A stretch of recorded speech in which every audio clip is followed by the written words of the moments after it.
hay que compartir la palabra de Dios porque todavía tenemos un poco de libertad.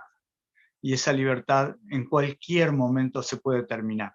Así es que aprovecho mi programa de radio para dar el mensaje a la gente. Hablo de periodismo, pero es un periodismo enfocado a las cosas espirituales.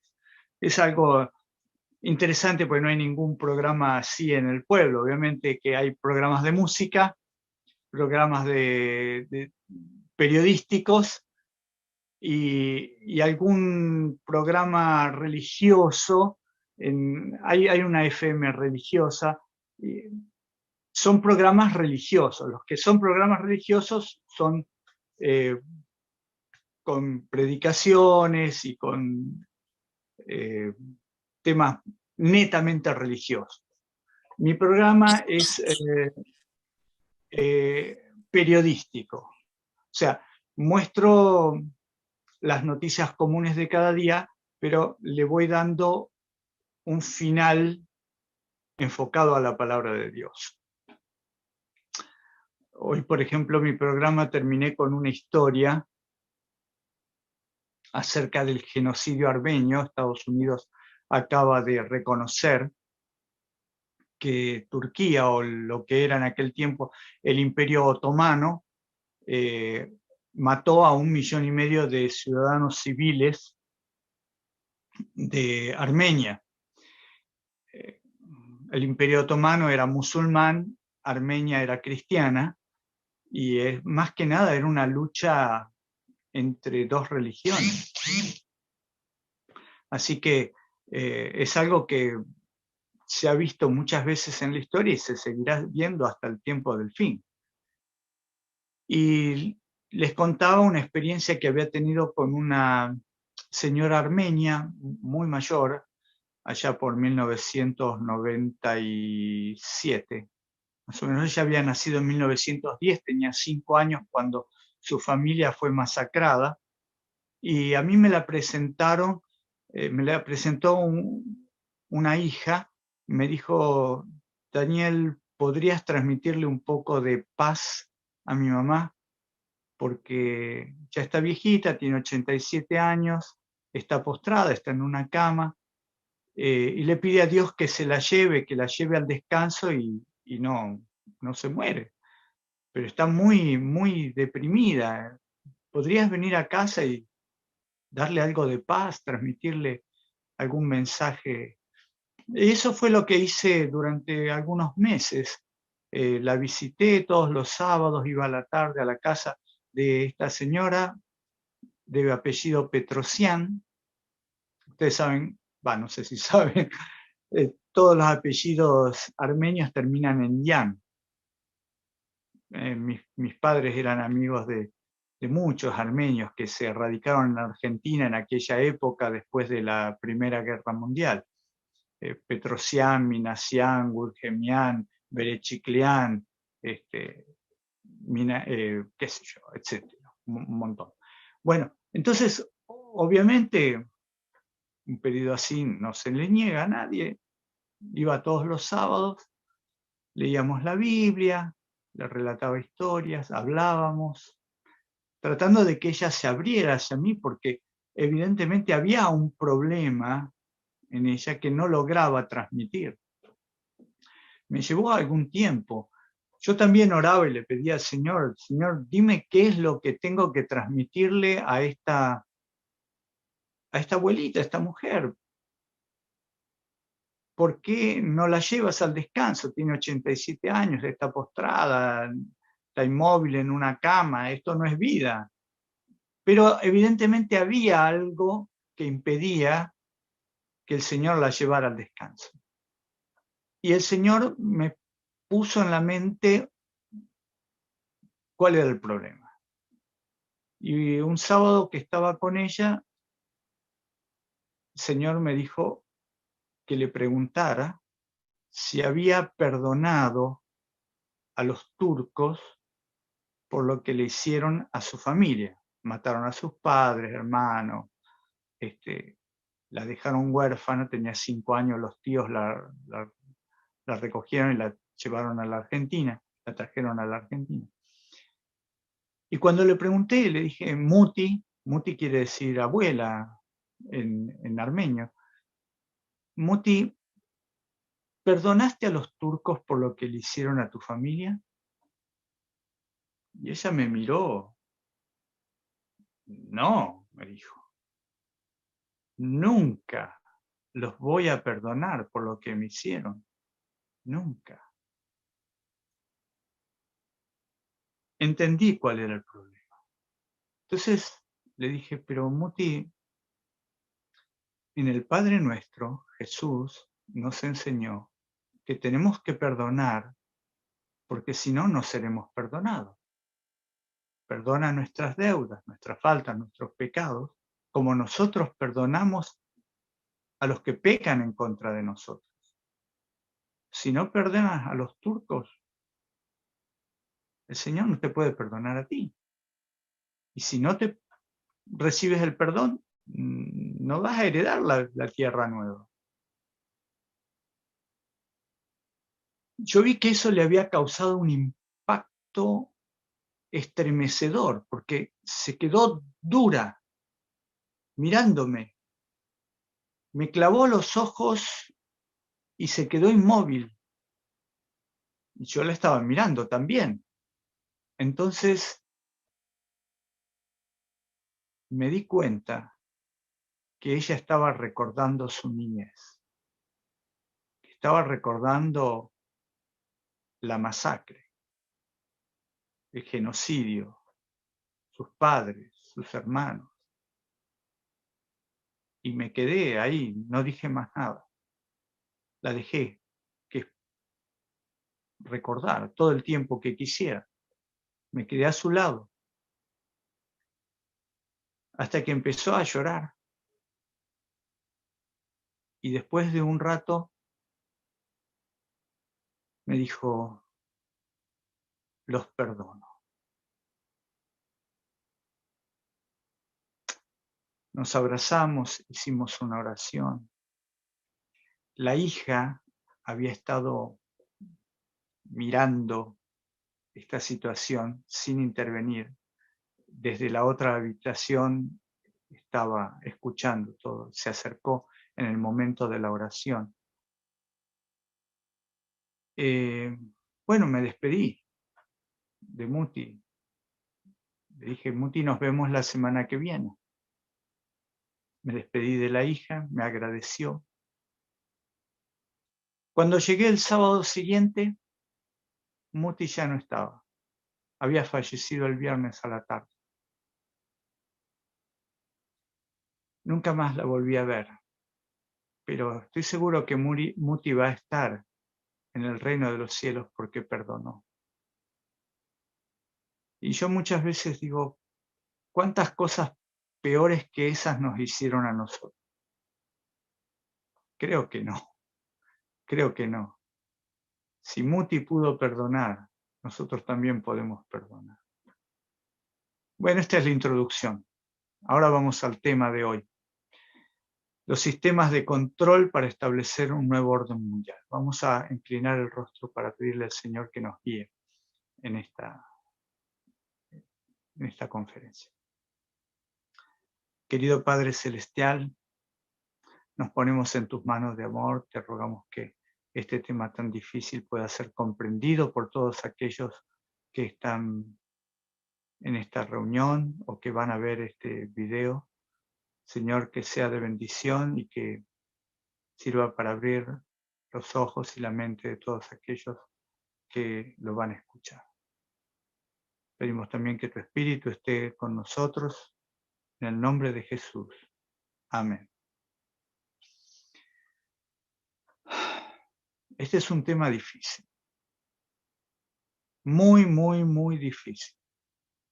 Difícil de explicar y difícil de entender, porque hemos sido entrenados desde siempre a creer lo que vemos. Y si no lo vemos, como que no existe. Pero Dios nos da una advertencia en Efesios capítulo 6. Él nos dice que no creamos lo que vemos. Lo que vemos puede ser mentira. Por eso el Señor dice que aprendamos a vivir por fe. Esto lo dije en la conferencia anterior, la de la hora 11. Abraham vivió por fe.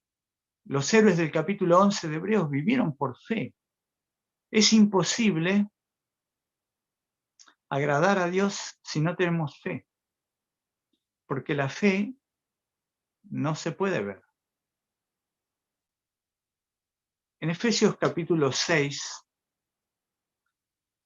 el Señor nos dice, en el versículo 11 y 12, vestíos con toda la armadura de Dios para que podáis estar firmes contra las acechanzas del diablo. Vestíos con toda la armadura de Dios. Porque es muy difícil esto que viene. Muy difícil. El versículo 12 continúa así. Porque no tenemos lucha contra sangre y carne, sino contra principados, contra potestades, contra los gobernadores de las tinieblas de este siglo, contra huestes espirituales de maldad en las regiones celestes. Esa es la lucha que nosotros estamos llevando a cabo en este tiempo. Un mundo invisible que nos está atacando. Y nosotros luchamos contra un mundo visible y no podemos ganar. Imagínense contra un mundo invisible. Mucho menos. Y entonces, ¿cuál es la solución? Primero, aferrarnos a la palabra de Dios, porque es lo único verdaderamente seguro. El versículo 13, Efesios 6, capítulo 6, versículo 13, dice así. Estad pues firmes, ceñidos vuestros lomos con la verdad, vestidos con la coraza de justicia, calzados los pies con el apresto del evangelio de la paz. Sobre todo, tomad el escudo de la fe, con que podáis apagar todos los dardos, las flechas, del enemigo, del maligno.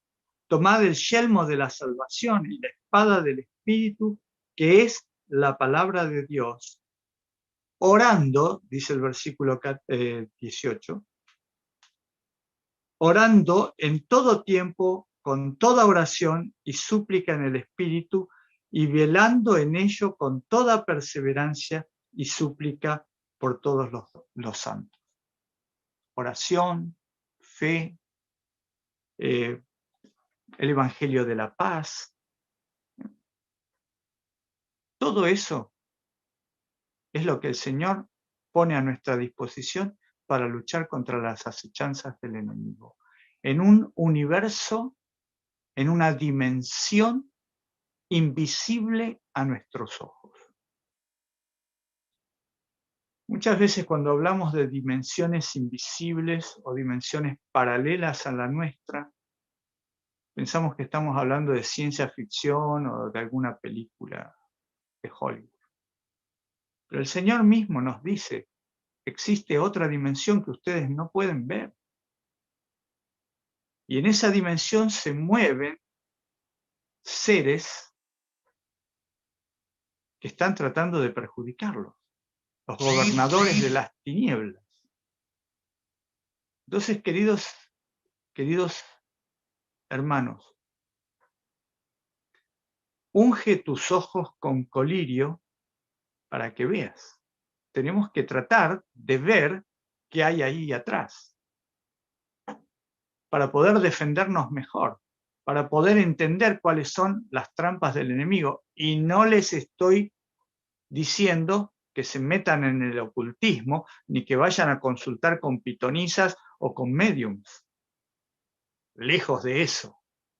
Eso es algo que está recontraprohibido por la palabra de Dios.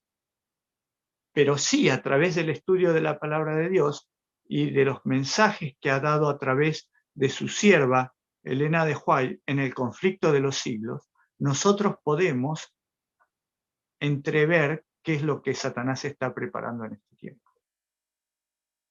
Que no es lo evidente, sino que es lo oculto. No voy a hablar de espíritus malignos, sino que voy a hablar de cómo ellos están actuando con un plan maléfico en nuestra sociedad. Un plan que tiene miles de años, pero en este tiempo se está acelerando, como dijo la sierva del Señor, que los últimos movimientos serán rápidos.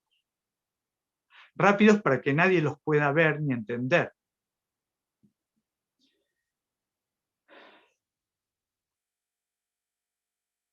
Estábamos hablando de guerras mundiales recién.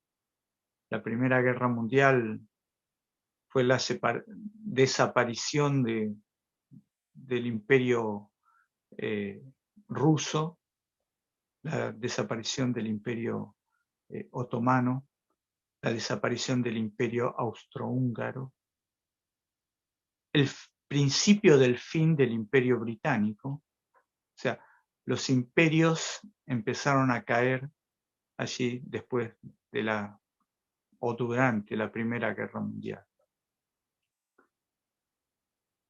Después de la Primera Guerra Mundial,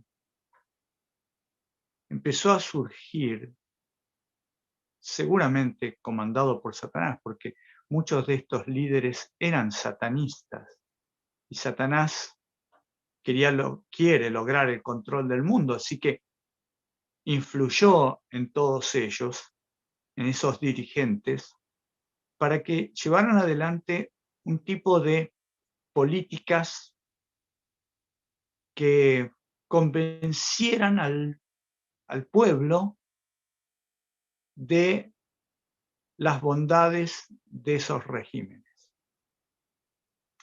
En la antigüedad, simplemente por la fuerza se imponían las ideas.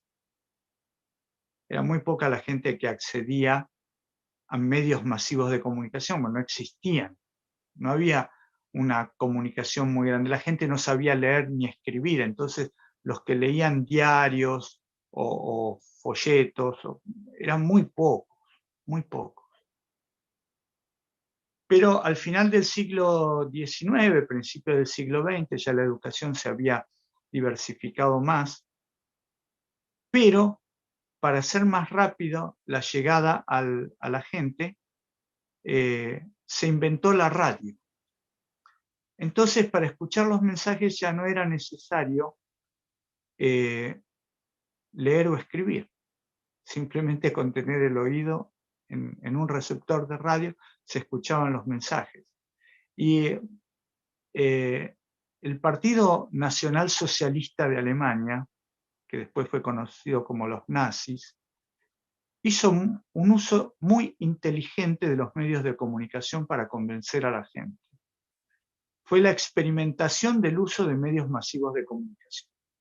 La radio y el cine, porque todavía no existía la televisión. Entonces, a través de imágenes muy fuertes, se transmitían los discursos, las marchas de Hitler, y la gente se enfervorizaba. Llegaron a endiosarlo como un mesías, que le prometía prosperidad a un país que acababa de ser derrotado en la Primera Guerra Mundial y que quería una revancha. Y se la dio. Le fue mal, pero tuvieron esa posibilidad. Y a partir de ese momento, los comunicadores sociales, los semiólogos, los psicólogos, sociólogos que miraban el comportamiento de la gente, fueron armando toda la estrategia necesaria para llevar a la gente al matadero sin que se dieran cuenta que estaban siendo llevados al matadero. Llevarlos felices al matadero, convencerlos de lo que quisieran. Esa esa política de propaganda fue utilizada por la Unión Soviética y también por los Estados Unidos. O sea, fue utilizada tanto en Oriente como en Occidente. En todos lados. Vieron que funcionaba. Vieron que la gente se dejaba convencer por cierto tipo de palabras, cierto tipo de actitudes, cierto tipo de discursos. Así que lograron convencer a la gente de que todos eran buenos. O sea, los soviéticos convencieron a los suyos de que ellos eran los buenos. Los norteamericanos, los estadounidenses, convencieron a Occidente que ellos eran los buenos. Y surgió la Guerra Fría. Cada bando decía que el otro era el malo, el satánico. Nosotros éramos la libertad y el progreso. Así decía cada uno. Mientras tanto, esos bandos se estaban preparando para ejercer el dominio mundial. ¿Quién ganó esa batalla, esa guerra? ¿Quién la ganó? Esa guerra se ganó en enero de 1991, cuando desapareció la Unión Soviética. La ganó Estados Unidos. Estados Unidos dijo, bueno, nosotros somos los ganadores de esta guerra, nosotros éramos los buenos y los malos desaparecieron. Yo les comenté, esta guerra fue ganada con la colaboración inapreciable del Vaticano.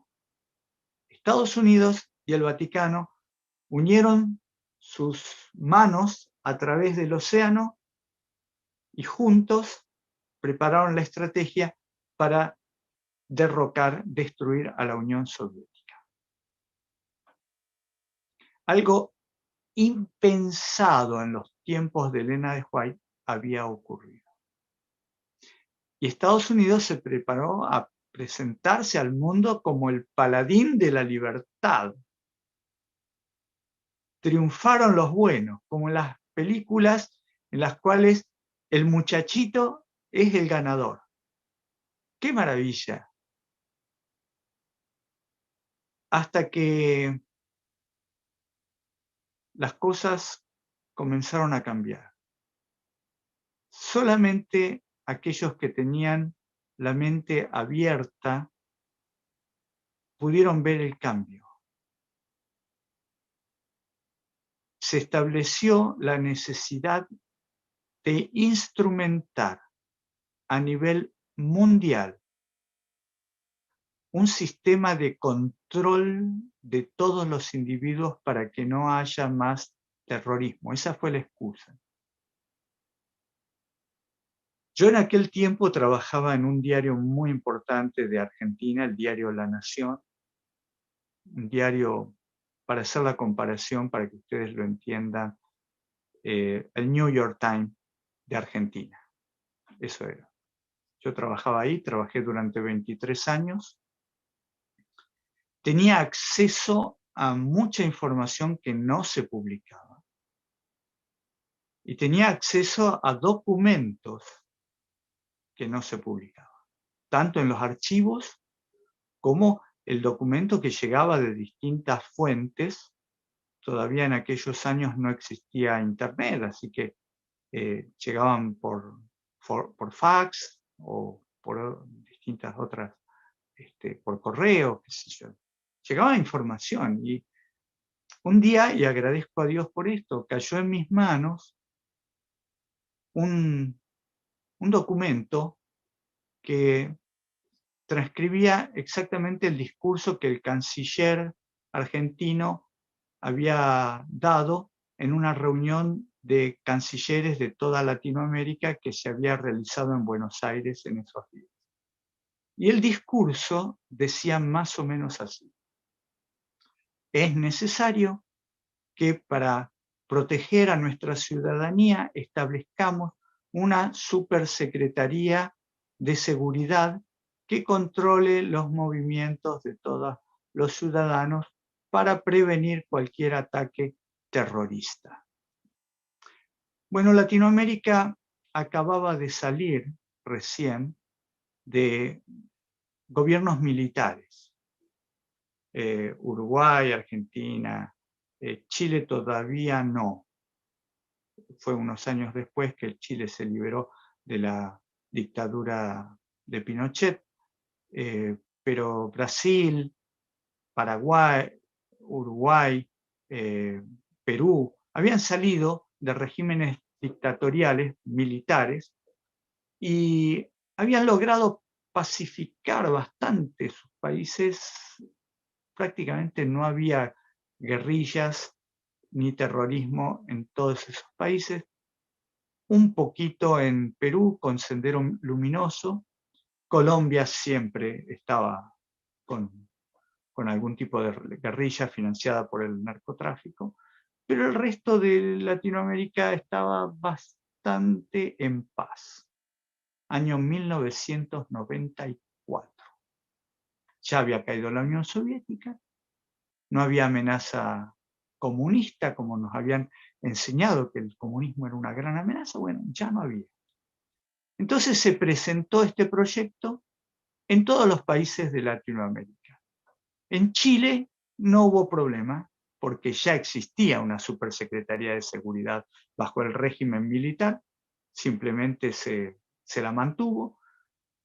Los otros países, Paraguay también tenía. El tema es que en Buenos Aires los medios de comunicación dijeron no. No, no, no. Supersecretaría de Seguridad, no. El país está en paz, no hay terrorismo, estamos lejos de las fuentes de conflicto, lejos de Oriente Medio, lejos de todos los lugares de conflicto, no.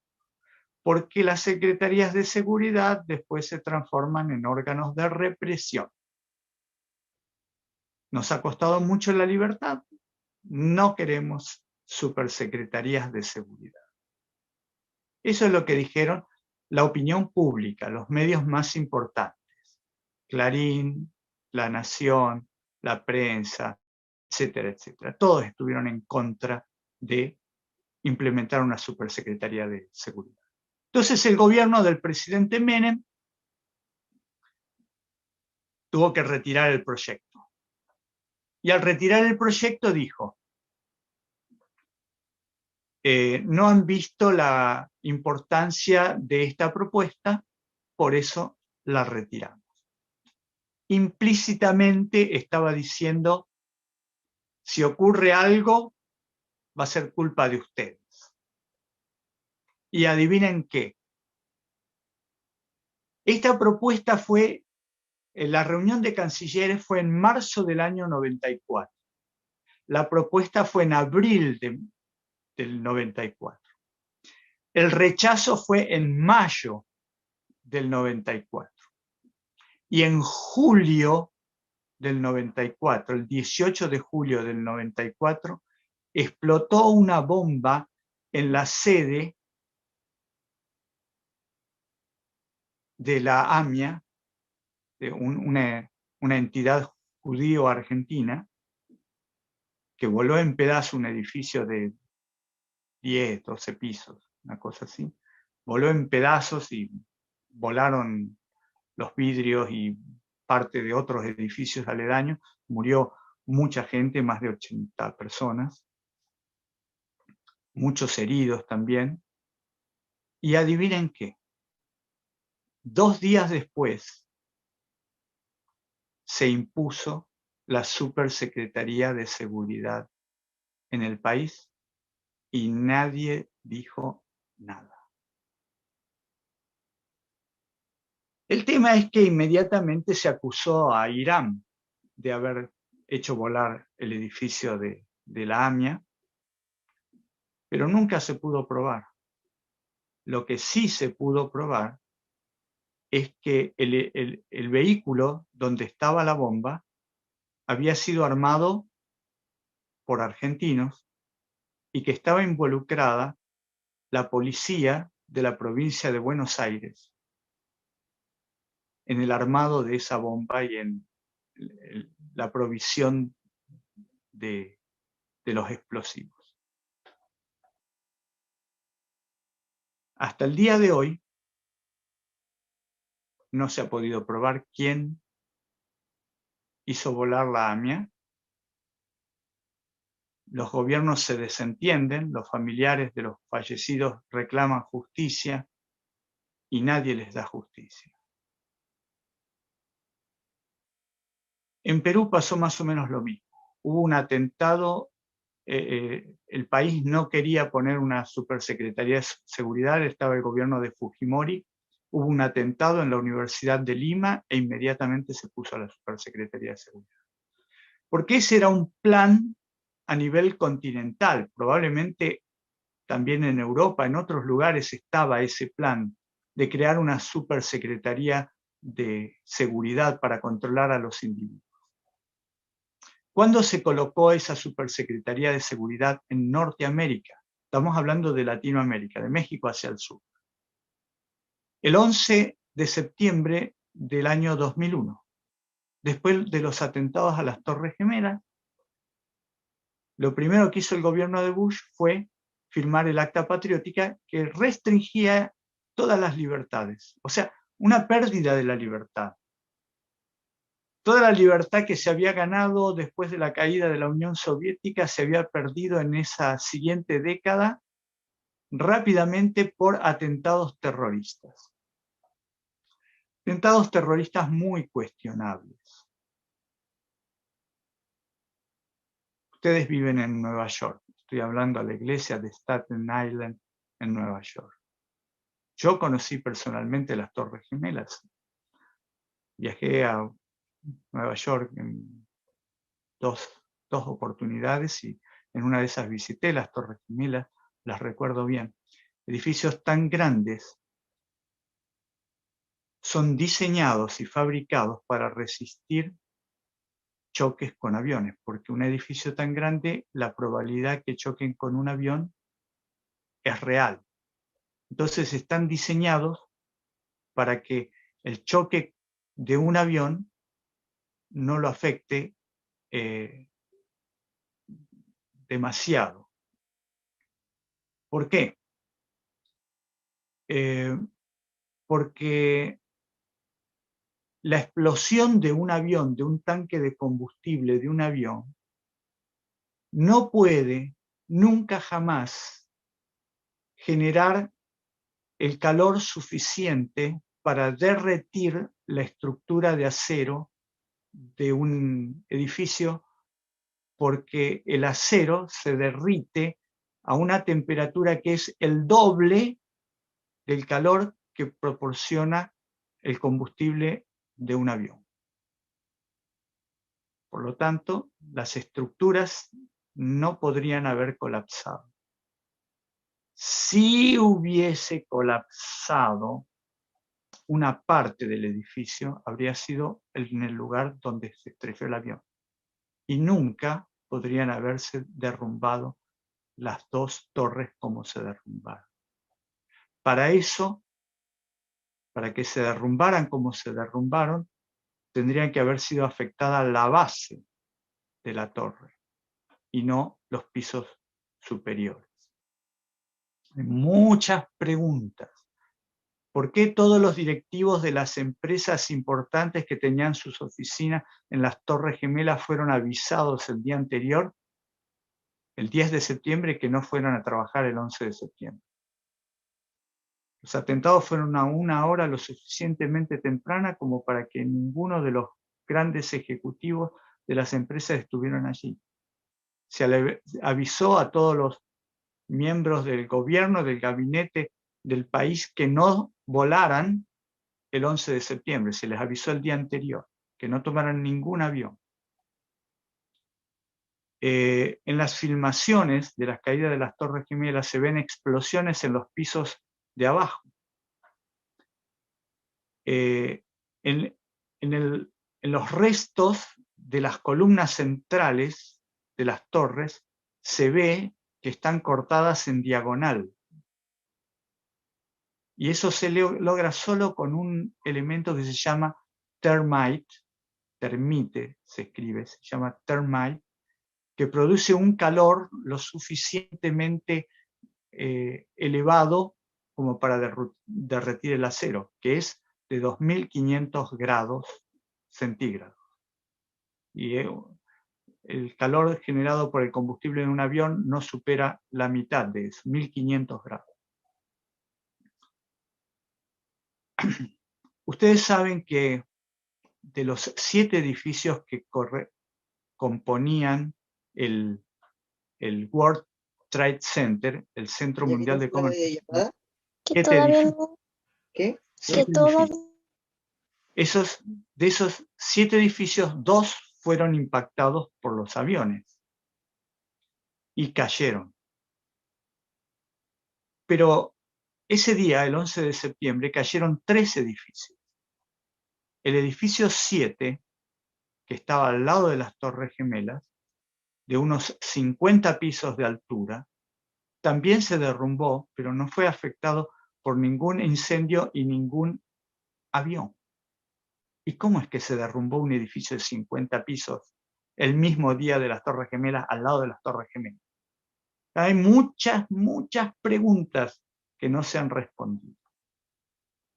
Pero sí sabemos que ese día Estados Unidos y el mundo perdieron la libertad. Ya no se pudo viajar más con la libertad que se viajaba antes. Había que ser revisado y después la gente pasó a ser sospechosa de ser terrorista. Cualquier persona es sospechosa de terrorista. ¿Qué pasó? Pues se necesita un gran desastre para aprobar una ley que restrinja las libertades. En Argentina, en Perú, en muchos otros lugares, y también pasó en los Estados Unidos. Se perdió la libertad el 11 de septiembre del año 2001, 10 años después de la caída del comunismo, la caída de 2 torres, 3 torres en realidad, terminó con las libertades. ¿Qué quiero decirles con eso? Que la libertad ya no existe en el mundo. Nosotros nos estamos dando cuenta que el mundo se ha transformado en una gran cárcel. El coronavirus ha terminado con las libertades. No se puede viajar, no se puede ir ni siquiera a visitar a los familiares que están enfermos en el hospital. No se puede hacer actividad misionera casa por casa.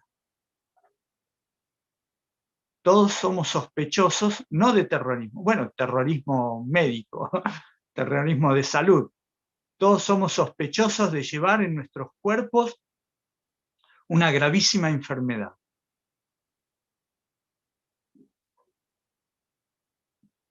Es lo que Satanás quiere. Exterminar la libertad. La libertad que Dios nos dio, Él nos las está sacando a pasos agigantados. Yo sé lo que les estoy diciendo es difícil de digerir, pero vayan a internet y busquen videos sobre el 11 de septiembre. Van a ver la cantidad de dudas que plantea la caída de las torres. Porque maniobrar esos aviones es muy difícil, se requieren muchas horas de entrenamiento y de manejo.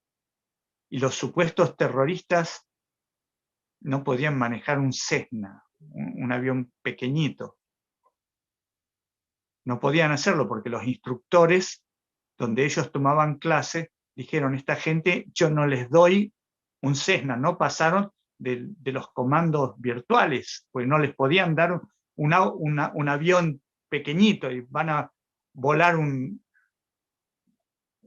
chumbo, uno de esos aviones gigantescos, estrellarlos contra una torre, eso es más difícil que pegarle a una moneda, pegarle un tiro con una bala a una moneda en el aire. Pero la gente lo creyó. Y ese es el poder que tiene la prensa y los gobiernos cuando utilizan la prensa para llegar a la mentalidad de la gente. Un bombardeo constante, y aquel que dice otra versión es censurado y es segregado y hasta perseguido. Bueno, es importante que nosotros veamos que en algún momento del futuro cercano, no lejano, cercano, todos aquellos que hablen a favor del sábado en contra del domingo van a ser perseguidos y van a ser considerados terroristas y van a ser denigrados por la sociedad, como son denigradas hoy las personas que hablan en contra de esta pandemia y en contra de las vacunas y en contra de todo lo que se le está haciendo a la sociedad. Estamos en este momento de la historia.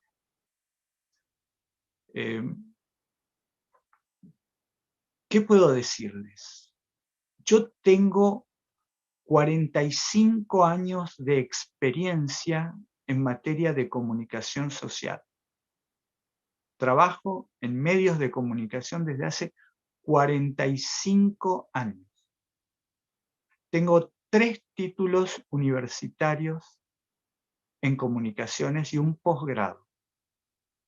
Trabajé en uno de los diarios más importantes de Argentina. 23 años. Estuve en televisión, estoy en radio, conozco los medios desde adentro, conozco a las personas y conozco a los políticos, conozco cómo se maneja todo esto. Se los estoy diciendo a ustedes desde lo más profundo de mi corazón. Nos están engañando. Nos están poniendo un corral a nuestro alrededor. Todavía falta la puerta, pero ya cada vez falta menos, para tenernos atrapados como a los corderitos, como los animales, las vacas o los cerdos, y llevarnos al matadero. Y la mayoría de la gente no lo ve porque los están alimentando con basura, con comida chatarra, y prefieren esa comida chatarra antes que salir al campo a comer el pasto fresco. Prefieren la comida procesada. Eso se llama un feedlot. Nos están haciendo un feedlot a nosotros. Nos están preparando para llevarnos al matadero. Es hora de que el pueblo de Dios abra los ojos. ¿Recuerdan ustedes que el Señor le dice a una de las iglesias, a la 7ª iglesia: tú eres rica y tienes de todo, y crees que no necesitas nada, pero eres ciega, porque no puedes ver. Eres la más ciega de todos porque teniendo ojos, no puedes ver. Teniendo la mayor cantidad de medios de comunicación de la historia, dispositivos que nos permiten estar conectados en este momento en una forma de video entre Buenos Aires y Nueva York. Eso era ciencia ficción cuando yo era chico. Pero hoy lo tenemos. ¿Y para qué lo usamos? La mayoría de la gente lo usa para mirar porquerías, para perder el tiempo con cosas inútiles o pornografía. ¿Y el pueblo de Dios para qué lo usa? ¿Para ungir sus ojos con colirio? Estudiamos la palabra de Dios para entender su voluntad y ver las acechanzas del enemigo, como dice Efesios capítulo 6. Las vemos a las acechanzas. Nos están por cerrar el corral y la gente dice: pero está bien, si tengo alimento acá, ¿para qué voy a salir afuera? Afuera es peligroso, hay lobos, hay que caminar para conseguir alimento. Es mucho sacrificio. Si acá me tiran alimento todos los días. Sí, te lo tiran todos los días hasta el momento en que te lleven al matadero. Y después no te van a tirar más. ¿Qué es lo que queremos? ¿Queremos salvar a nuestra familia? ¿En serio queremos salvar a nuestra familia? ¿Dónde están tus hijos hoy? ¿Dónde están tus hijos ahora? ¿Lo sabes? ¿Lo sabías ayer? ¿Lo sabías antes de ayer? ¿Lo sabías el mes pasado? ¿Cuántos hijos fueron dejados afuera del hogar para que no molesten? Mientras sus padres hacían cualquier otro tipo de tarea. Bueno, no se pierdan la conferencia que se titula Familias para la Eternidad. Les voy a hablar de los niños de este tiempo, de los jóvenes. ¿Por qué hemos perdido esta generación? ¿Por qué la estamos perdiendo? Porque ellos no tienen amor ni deseo de conocer a Dios, mucho menos de estudiar su palabra. Mis hermanos, el enemigo está ganando. Nos están llevando como cordero al matadero. Y muchos cristianos y muchos adventistas van contentos. Yo deseo que tú no seas de esas personas. Yo deseo que tú abras tus ojos y puedas ver lo que realmente está ocurriendo en el mundo. Y puedas aferrarte de Dios porque es la única salvación que tienes.